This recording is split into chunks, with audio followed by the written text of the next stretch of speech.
কাশি হলে ভুলেও কখনো কেমিক্যালযুক্ত ওষুধ খাবেন না। সেক্ষেত্রে ফুটন্ত গরম পানিতে তুলসী পাতা, আদা কুচি, গোলমরিচ, লবঙ্গ আর 2টা তেজপাতা ভালো করে ফুটিয়ে নিন।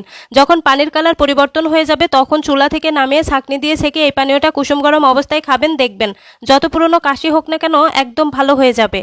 আপনার মুখে কি প্রচুর পরিমাণ দুর্গন্ধ, মানুষের সামনে কথা বলতে লজ্জা পাচ্ছেন এবং দাঁতগুলো একেবারেই হলুদ হয়ে গেছে? তাহলে নিরাশ হবেন না, আজকের ভিডিওটি শুধুমাত্র আপনার জন্য। একটা বাটিতে সরিষার তেল, লেবুর রস আর একটু পেস্ট নিয়ে খুব ভালোভাবে মিশিয়ে নেবেন। সকালে এবং রাতে ব্রাশ করবেন, দেখবেন এতে আপনার মুখের দুর্গন্ধ চলে যাবে, দাঁত হবে মুক্তার মতো চকচকে।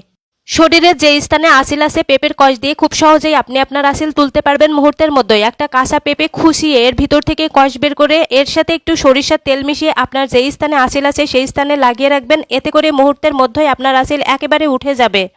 চালের মধ্যে পোকা হলে তা দূর করে নিন মাত্র 1 মিনিটে। একটি টিস্যুতে তেজপাতা, শুকনো মরিচ ও রসুন রেখে পুটলি করে বেঁধে নেবেন। তারপর এই পুটলি চালের মধ্যে রেখে দিবেন, দেখবেন চালের পোকা 1 মিনিটে দূর হয়ে যাবে। আর কখনো পোকা হবে না, 100% কার্যকরী টিপস। যাদের ঘন ঘন প্রস্রাবে ইনফেকশন কিংবা প্রস্রাবের রাস্তায় জ্বালাপোড়া করে, অনেক ওষুধ খেয়েও ভালো হচ্ছে না, তাহলে এই ভিডিওটি আপনার জন্য। এর জন্য কিছু আমলকি পাটায় বেটে রস করে এই রসের সাথে একটু মধু মিশিয়ে সকালবেলা খালি পেটে মাত্র 3 দিন খাবেন, দেখবেন আপনার প্রস্রাবের জ্বালাপোড়া, ইনফেকশন, ঘন ঘন প্রস্রাব একদম ভালো হয়ে যাবে। দাঁতের ময়লা পরিষ্কার করুন মাত্র 1 মিনিটে। কলা খাওয়ার পর কলার খোসা ভুলেও ফেলে দিবেন না। খোসার ভিতরে সাদা অংশ একটা বাটিতে নিয়ে এর ভিতর সামান্য লবণ, পেস্ট আর লেবুর রস দিয়ে ভালো করে মিশিয়ে 2 বেলা দাঁত ব্রাশ করবেন, দেখবেন আপনার দাঁতে যত ধরনের ময়লা উঠে যাবে, দাঁত হবে একদম সাদা ধবধবে। আপনি কি পাইলস, অশ্বক, গেজে ভুগছেন, পায়খানার রাস্তা দিয়ে রক্ত পড়ে কষ্ট পাচ্ছেন? তাহলে এই ভিডিওটা শুধুমাত্র আপনার জন্য।